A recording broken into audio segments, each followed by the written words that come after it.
Okay, so in this bowl I've got my caster sugar, and I've replaced 100 grams of brown sugar to give it that slight richness. And I've got my flour and bicarb in the sieve. I'm just going to sieve that through.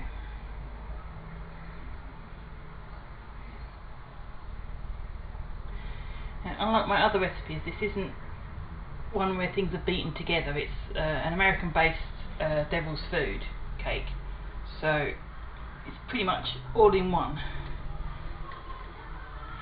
That's the flour in, and then the cocoa. So any air you're going to get is here.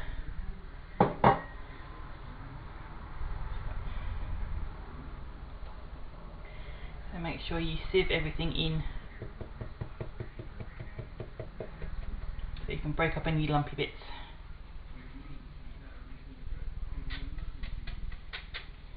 That's that done. So I'm going to put a wee pinch of salt in.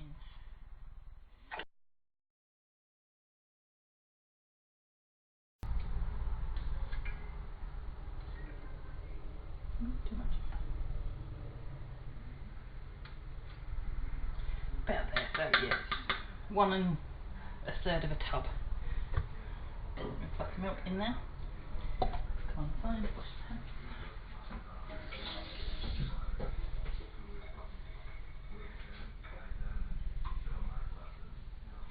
Okay, here I've got my coffee. It's made in cold, so there's no heat in there at all. That can go in.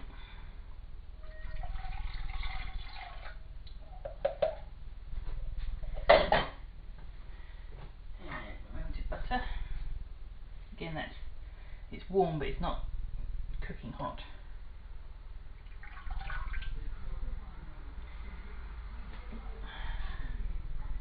And then I want 3 eggs.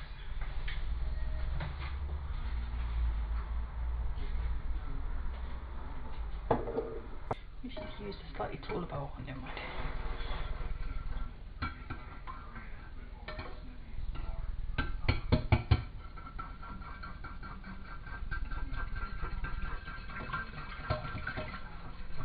Now the coffee in this doesn't add any flavour. Again, it just adds a little bit of richness. You could add a teaspoon or so of cinnamon. That also works well with the chocolate. Okay, so that's just beaten through. Now add one to each other and mix well.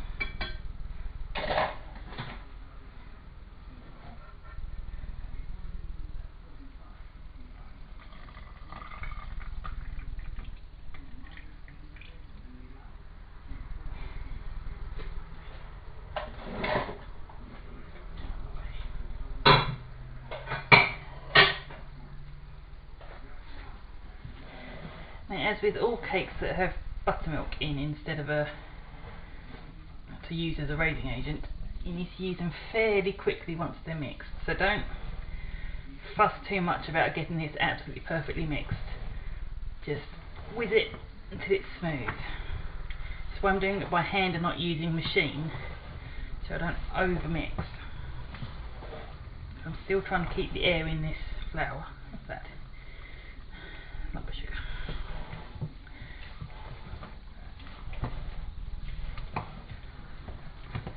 Because the acid in the buttermilk is already reacting with the bicarb.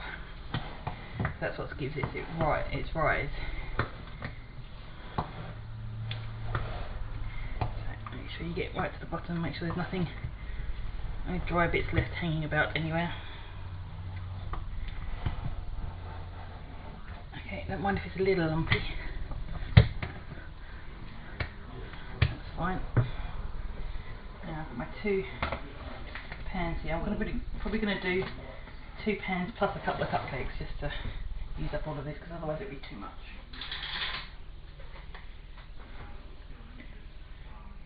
So as with making cupcakes, you want to fill these to around about 2/3.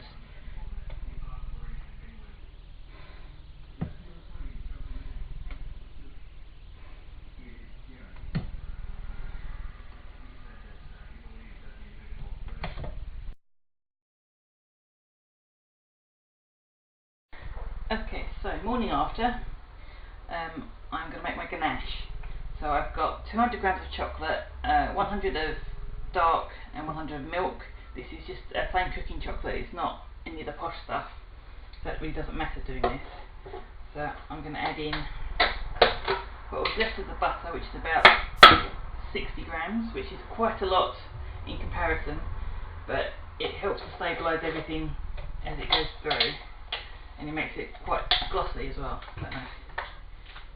And then I've got 300 ml of cream here, double cream, but I only need about 100 in here, about that much, a bit more. Yeah, that much cream in there. The rest I'll need to turn it into a frosting. And most vital thing to happen to add to any chocolate thing, a pinch of salt. It brings out the flavour in the chocolate and raises everything up. So I'm just going to microwave this. You can do it on the bain-marie, but for expediency I'm going to microwave it. So 30 seconds on high, give it a stir, another 30 seconds until it's all completely smooth. Okay, so my ganache is all smoothly incorporated. There's still some bits of butter floating around, but they'll continue to melt because it's still quite warm. Doing it in the microwave is risky, particularly when using milk chocolate, because that seems to be more likely to go over. So that's why I normally mix it up with half dark, half plain, which is slightly more stable, and plenty of butter, which is giving it really lovely shine. So I'm just going to leave that to one side to cool down. I'll stir it every now and again just to make sure that the last of the butter is melted in. So just putting that to one side. And now onto the cakes. I had a small issue with the cakes. The recipe I had was for a bundt tin, not for a standard sandwich tin, so the middle didn't really cook properly, and it went well over the sides of the tin. So I'm going to do a little bit of surgery whilst I trim this, because I've got this kind of blob going over the side. So I'm going to trim the top here, make sure that's nice and level. So keep your knife flat and just spin it round. It's going to be a bit booky in the middle because this is already quite a fudgy cake to start with, and then doing it like this made it more fudgy, but a bit too fudgy for me. So I'm going to stick that into a bowl.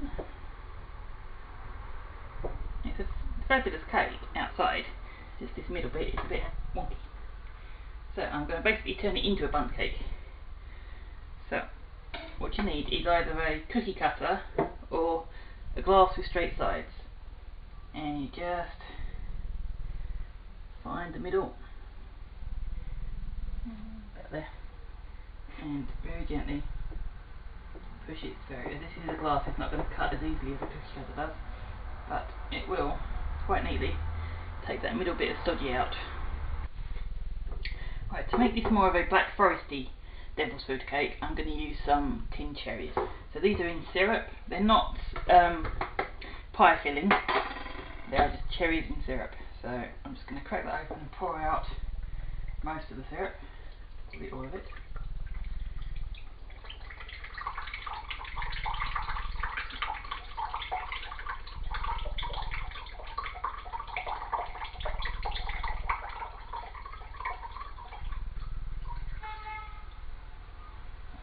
I've just cracked it and emptied it. I haven't actually opened it all the way, so I'll do that later. What you can do with this is add some kirsch or some sherry, just to kind of make it slightly more out. We don't have any, so I'm going to have to stick with sherry as it is. So I've put my bottom piece on my my carrier. I'm not going to put it on a display plate because it's not going to last that long, I don't think. So I've got that on there and the top half sitting on this plate still. So I'm just going to drizzle over the syrup onto the cut side.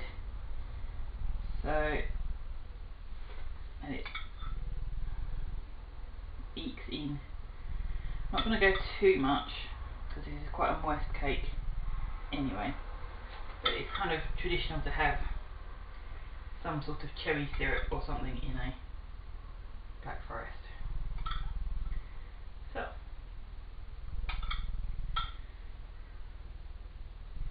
if you overdo this, you can make the cake quite unstable, so don't go crazy.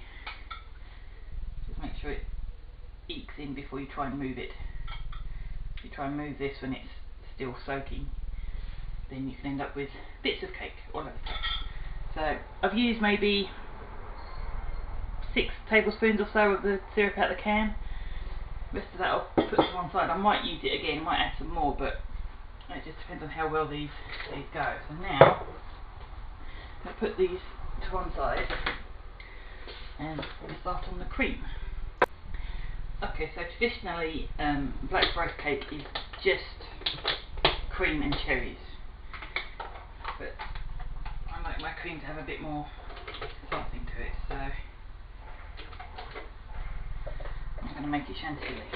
So there's only about 200 mils in now.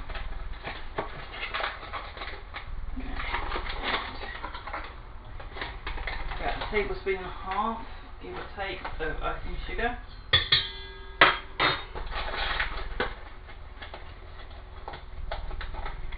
And then a slug of vanilla. This is homemade vanilla, which is essentially vanilla pods with vodka, and then you leave it for at least 6 months before you start to use it.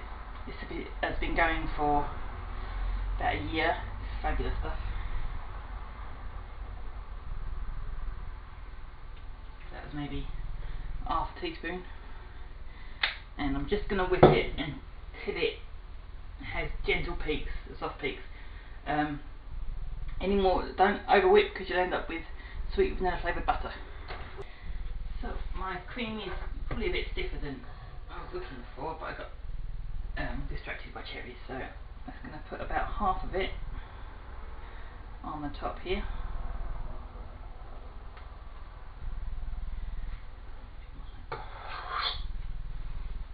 I only really want a thin layer going on here.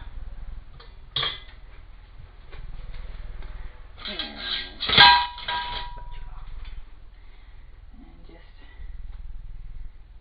you can see the cake is very crumbly, so I don't want to pick up too much of the crumbs with the cream.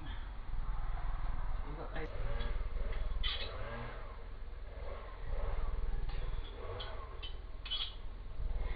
Okay, so now I'm going to arrange my cherries. I'm going to be fairly tidy about this. I'm expecting these to cover the whole thing, but you never know. If you just work in layers, it's a lot easier.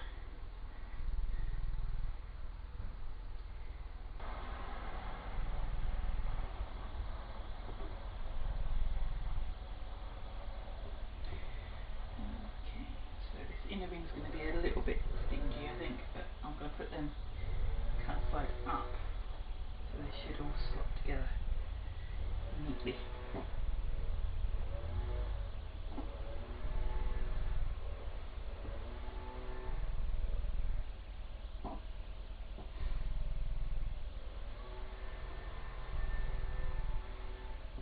No, not too bad.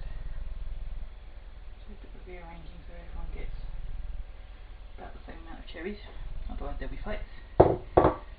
And I'll take the other half of my cake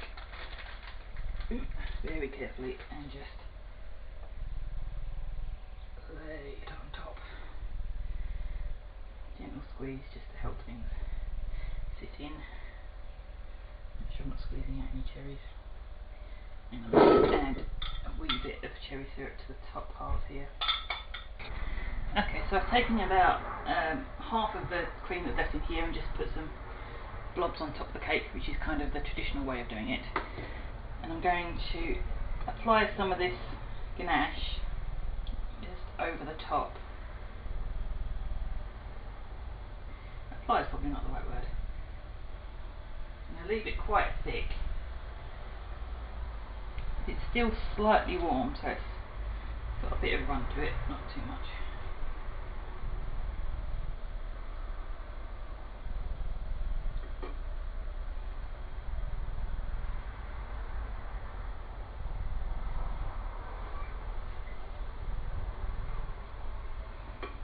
I don't mind it coming down the sides. That's kind of the point, really.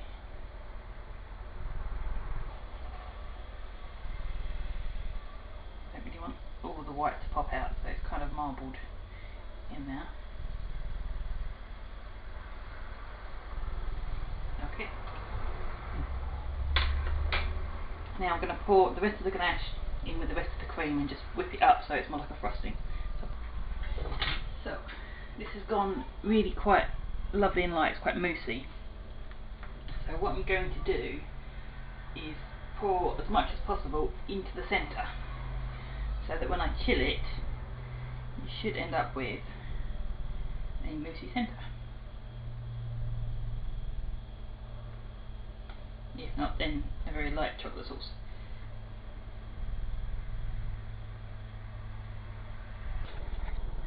Okay, so I have a selection of chocolates here. I'm not going to mention brand names, but these come in a red and yellow package. These come in a red package, and these come in a purple package. Should be fairly obvious from that. So I'm going to arrange these around my centre here. So it's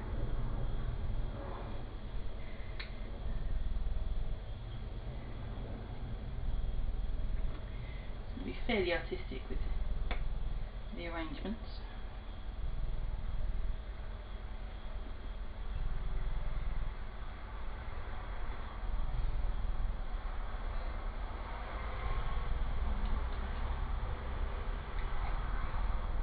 I'll make sure they're quite balanced.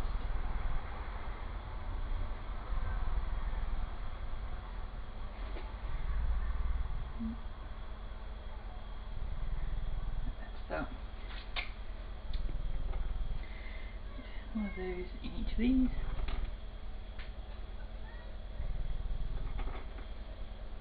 I'm just going to generally add more stuff until I'm bored and it looks chintzy enough. That's what's the good in a 70s style cake, if it doesn't look chintzy.